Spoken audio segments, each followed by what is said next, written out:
तो साथियों, जय हिंद जय भारत। मैं मदन लाल आज़ाद, संस्थापक संयोजक ठगी पीड़ित जमाकर्ता परिवार तपजप और all India bike board taxi union. आज दिनांक 2 अक्टूबर 2024 को आपके समक्ष प्रस्तुत हूँ राजधानी दिल्ली से कुछ बड़ी खबरें और कुछ अन्य बातें आप सबको बताने के लिए। तो स्वागत है आप सबका आज के इस खास एपिसोड में। पूरा वीडियो तमाम साथी ध्यान से सुनेंगे, इसे ज़्यादा से ज़्यादा शेयर कर देंगे, लाइक करेंगे, कमेंट करेंगे और जिन साथियों ने अभी तक हमारे यूट्यूब चैनल को सब्सक्राइब नहीं किया है वो इसे सब्सक्राइब भी कर लेंगे, ताकि दुनिया का सबसे बड़ा यूट्यूब चैनल आपका हमारा युगांतर न्यूज बन सके और हम युग परिवर्तन की जो लड़ाई हिंदुस्तान को ठगमुक्त बेईमान रहित राष्ट्र राज्य के रूप में स्थापित करने के लिए लड़ रहे हैं, उसमें जल्दी से जल्दी कामयाब हो सकें साथियों। तो इस काम को आप तमाम साथी दो काम ज़रूर कर लिया करें।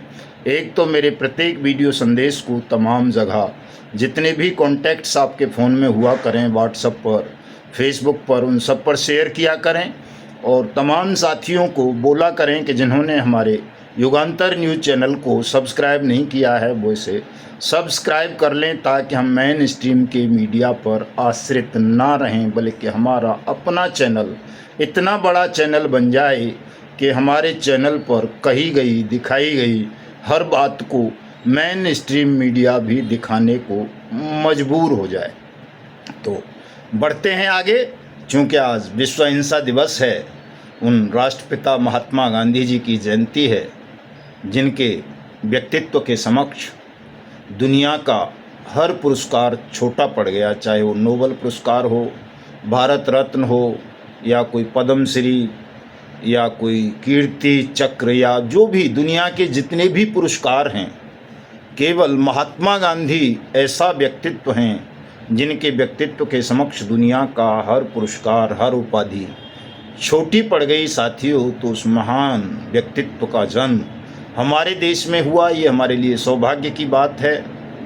आज की पीढ़ी को यकीन नहीं होता, युवाओं को, कि कोई ऐसा व्यक्तित्व भी हुआ होगा कभी हाड़ मास का, जिसने दुनिया में बिना कोई लाठी चलाए, बिना कोई गोली चलाए, बिना कोई कड़वी बात कहे, बिना किसी हिंसा के उस अंग्रेज साम्राज्य को हिंदुस्तान से ख़त्म कर दिया, जिसका कहीं कहते हैं कि सूर्यास्त नहीं होता था, जो परमाणु शक्ति संपन्न था, जिसकी सारी दुनिया गुलाम थी।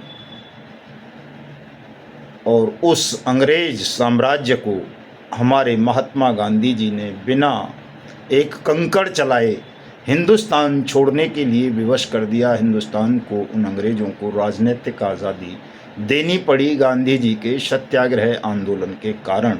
तो आज उन राष्ट्रपिता महात्मा गांधी बापू की जन्म जयंती है। इस अवसर पर मैं बापू के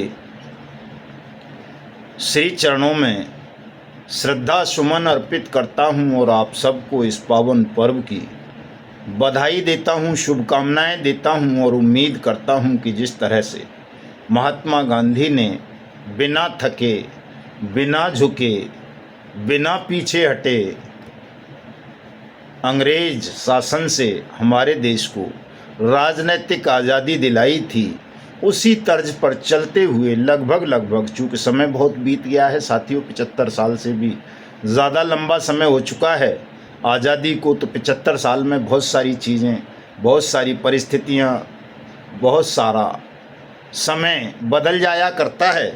तो इसलिए कुछ चीज़ें हमें परिवर्तित करनी होंगी, लेकिन मूल बुनियाद हमारी सत्य, अहिंसा, शांति और न्याय ही है। यही मूल सिद्धांत गांधी जी के सत्याग्रह के भी थे, हमारे भी थे। हम भी उन्हीं मूल सिद्धांतों पर चलते हुए अपने पावन पवित्र मुल्क हिंदुस्तान को ठग बेईमानों से आर्थिक आज़ादी दिलाने के लिए संघर्ष कर रहे हैं। और संघर्ष तो हालांकि काफ़ी दिनों से चल रहा है। 25 अगस्त 2022 से हमने देश में मिशन भुगतान भारत यात्रा कार्यक्रम किया था, और जब भी इस कार्यक्रम की दुनिया में समीक्षा होगी, खोज होगी, इस पर रिसर्च होगी, तो दुनिया का सबसे बड़ा कार्यक्रम सिद्ध होगा कि इतनी बड़ी यात्रा स्वयं महात्मा गांधी भी नहीं कर सके थे। जितनी बड़ी यात्रा हमने मिशन भुगतान भारत यात्रा कार्यक्रम के अंतर्गत की है, और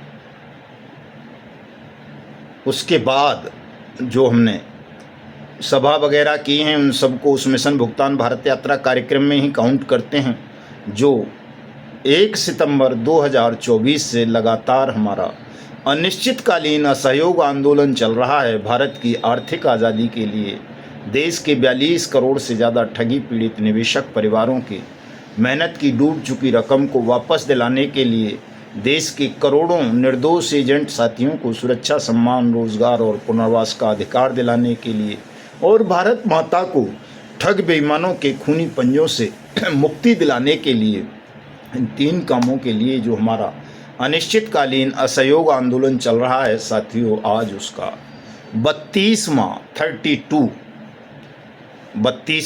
दिन है। और हमने बिना किसी धन पशु की मदद के, बिना किसी राजनीतिक संरक्षण के, बिना किसी सरकारी मशीनरी के सहयोग के, बिना किसी एनजीओ का वरद हस्त प्राप्त किए, बिना किसी सेलिब्रिटी के सहयोग के 32 दिन से लगातार सरकार की नाक में दम दे रखा है, नकेल कस दी है। चाहे वो मोदी की केंद्रीय सरकार हो, चाहे वो राज्यों की कोई भी सरकार हो, इसलिए भी हमारा आंदोलन अभिनव आंदोलन है।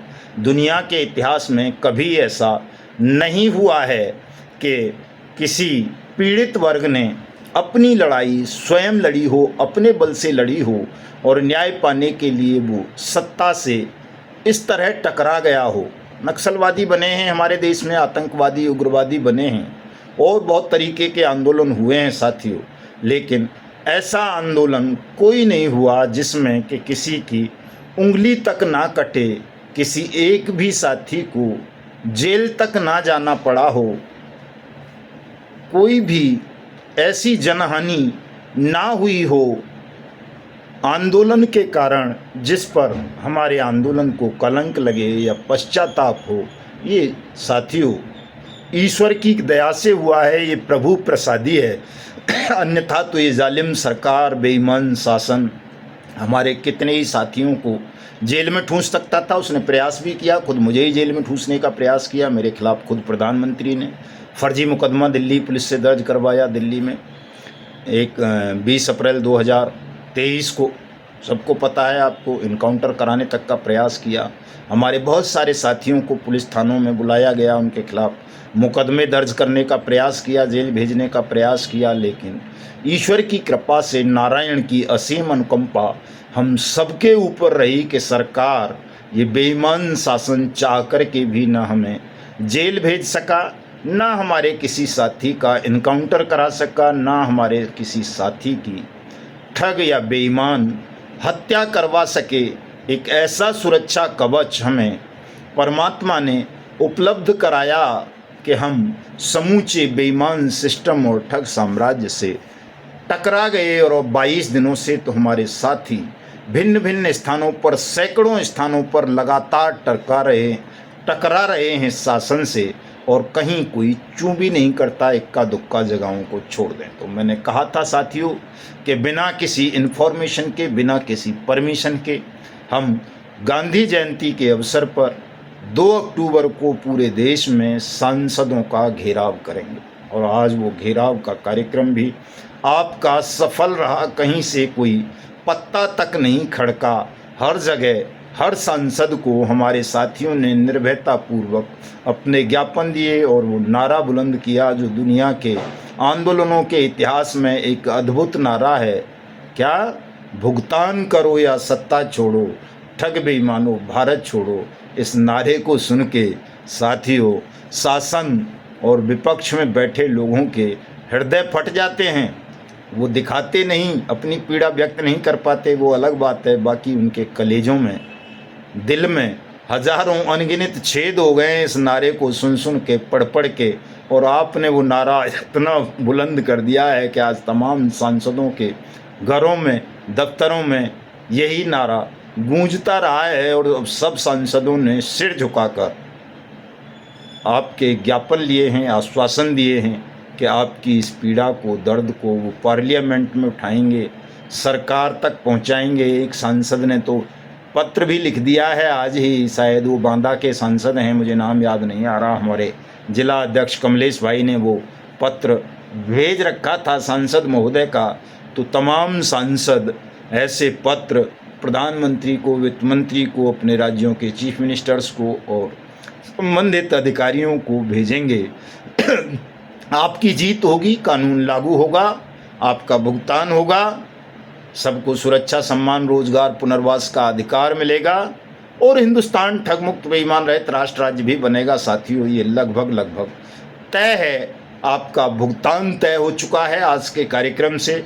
अब आपको कोई तनाव लेने की ज़रूरत नहीं है। अब करना केवल इतना सा है कि ज़्यादा से ज़्यादा लोगों को संगठन से जोड़िए, तहसील स्तर पर संगठन की कार्यकारिणियों का गठन कीजिए, क्योंकि कल आपको राजनीति तो नहीं करनी है। कई साथी कह रहे हैं कि साहब आप राजनीति की बात करते हो, व्यवस्था संभालने की बात कर रहे हो। हमको व्यवस्था नहीं संभालनी है। व्यवस्था संभालने के लिए तो और बहुत लोग हैं। मैंने बताया था विधायकों वाले घेराव में कि ऐसे विधायक उस दिन देखने को मिले, ऐसे सांसद देखने को मिले कि वो नरेंद्र मोदी से तो हज़ारों गुना बेहतर प्रशासक साबित होंगे।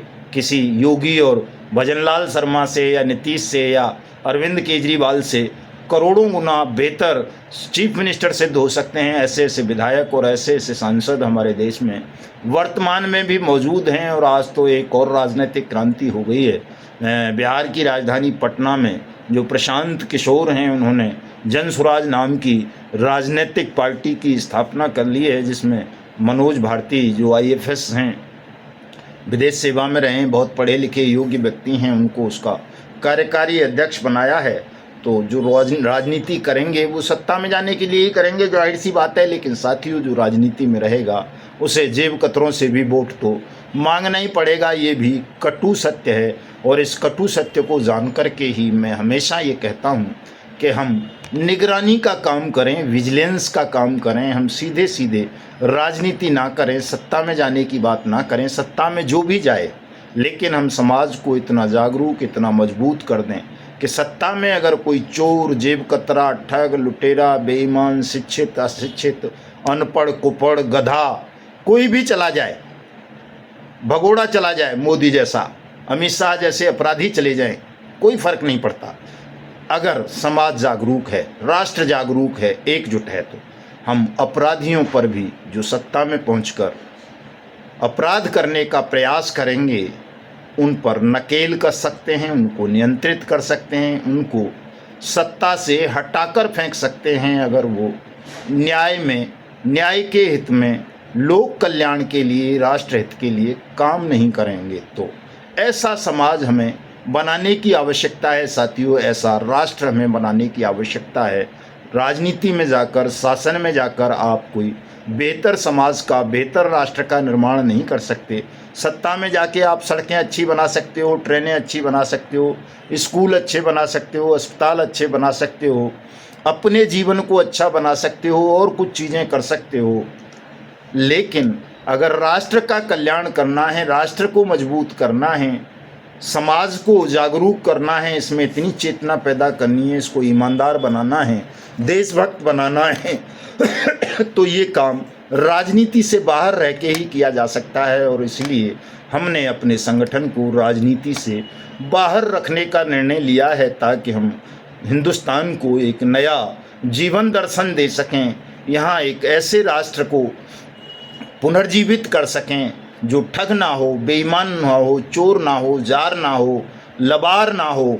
इस तरह का जीवन दर्शन, इस तरह का राष्ट्र विकसित करने के लिए हमारा संगठन काम कर रहा है। और उसकी बुनियाद हमने देश के 42 करोड़ से ज़्यादा उन ठगी पीड़ित परिवारों को बनाया है, जिनका पैसा किसी न किसी ठग कंपनी या ठग क्रेडिट कोऑपरेटिव सोसाइटी में सरकारी संरक्षण में लूटा गया है। और वो अभी तक अनियमित जमा योजनाएं पाबंदी अधिनियम 2019 बन जाने के बाद भी वापस नहीं हुआ है। हमारे मिशन की बुनियाद यही है। और हमारे मिशन के कार्यकर्ता वो तमाम साथी हैं, निर्दोष एजेंट, जो इन कंपनीज या क्रेडिट कोऑपरेटिव सोसाइटी में काम करते थे, और चूँकि कंपनियां डूब गईं या बैन कर दी गईं, निवेशकों का पैसा नहीं मिला, तो ऐसे करोड़ों एजेंट साथियों का जो जीवन नरक से भी बदतर बन गया, उन साथियों को हमने जीवन देकर, पुनर्जन्म देकर, एक तरह से साहस देकर अपने कार्यकर्ता के रूप में चयनित किया और उनको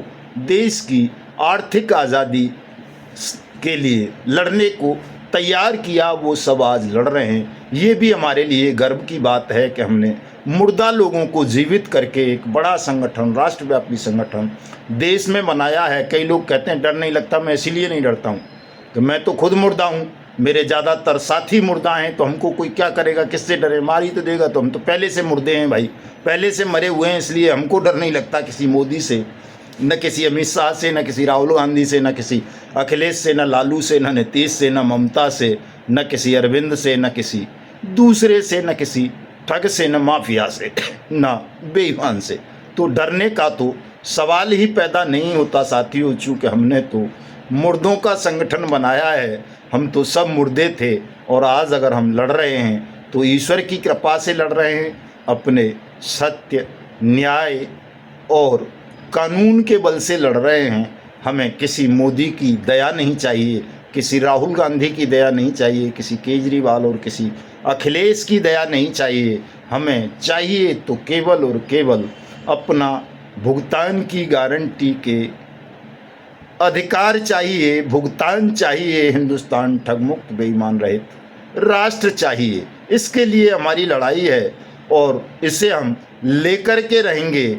जो झुक जाएगा हमारी इन मांगों के सामने, सत्ता हो या विपक्ष, हमारी इन मांगों की पूर्ति कर देगा तो ठीक है, अन्यथा हम उसका अंत कर देंगे। ये भी हमारा संकल्प है और तय है। संकल्प क्या है? ये ईश्वरीय आदेश है, समझिए कि या तो सत्ता और विपक्ष आपकी न्यायपूर्ण मांग के समक्ष झुकेगा, आपकी तीनों मांगों की पूर्ति करेगा, या अपना अंत करा लेगा। इसके अलावा और कोई तीसरी बात होनी नहीं है। तो इसलिए तमाम साथी अपने निवेशकों तक जाएं, संगठन को विस्तारित करें, इस लड़ाई को निवेशकों तक लेकर के जाएं। हर गांव, हर गली, हर मोहल्ले, हर तहसील, हर ज़िले में, हर नगर में, हर कस्बे में हमारे इस असहयोग आंदोलन की गूंज अब लगातार बढ़ती हुई सुनाई देनी चाहिए। जैसा कि आप कर्नाटक में देख रहे होंगे, हर ज़िले में। मैंने आज ही एक वीडियो सुबह लगाया है, देखना साथियों, तपजप वाले न्यूज़ चैनल पर। क्या आलम है, किस तरह से शासन और प्रशासन समर्पण कर रहा है हमारे आंदोलनकारी साथियों के सामने। आज के भी 2-3 वीडियो डाले हैं मैंने, देखना, कई सांसदों के घेराव में किस तरह की क्रांति आपने पैदा कर दी है देश में साथियों। तो अपना हिम्मत मत हारना, हौसला मत खोना, तनाव मत लेना, चूँकि जो आप मांग रहे हो वो आपको मिलेगा और ऐसा पहले से तय है। आपको केवल कर्म भर करना है, उस कर्म को कर लो, अपने निवेशकों को जगा लो, उनको इस आंदोलन से जोड़ लो, आपका सब कुछ ठीक हो जाएगा। आपको कहीं भागने की, मांगने की ज़रूरत नहीं पड़ेगी। आज आपका संगठन ही सब कुछ आपको लेकर के दे देगा। इसलिए संगठन को मजबूत करो, इसको विस्तारित करो। कई साथियों को संगठन से हटाना है, उनकी शिकायतें मिली हैं, लेकिन आज विश्व अहिंसा दिवस है। आज मैं इसलिए कोई घोषणा नहीं करूंगा। रात को 9 बजे मुझे लाइव आना है फेसबुक पर, वहाँ तमाम साथी जुड़ना, अभी से मैं सादर आमंत्रित करता हूँ। तो और कई साथियों ने सहयोग राशि भी भेजी है, आज उनके नाम भी नहीं बताऊँगा, कल के वीडियो में विस्तार से बताऊँगा। बहुत सारी चीज़ों पर रात को फेसबुक पर चर्चा करूँगा, तो आप सब जुड़िए। आप सबका बहुत बहुत स्वागत है। जय हिंद, जय भारत।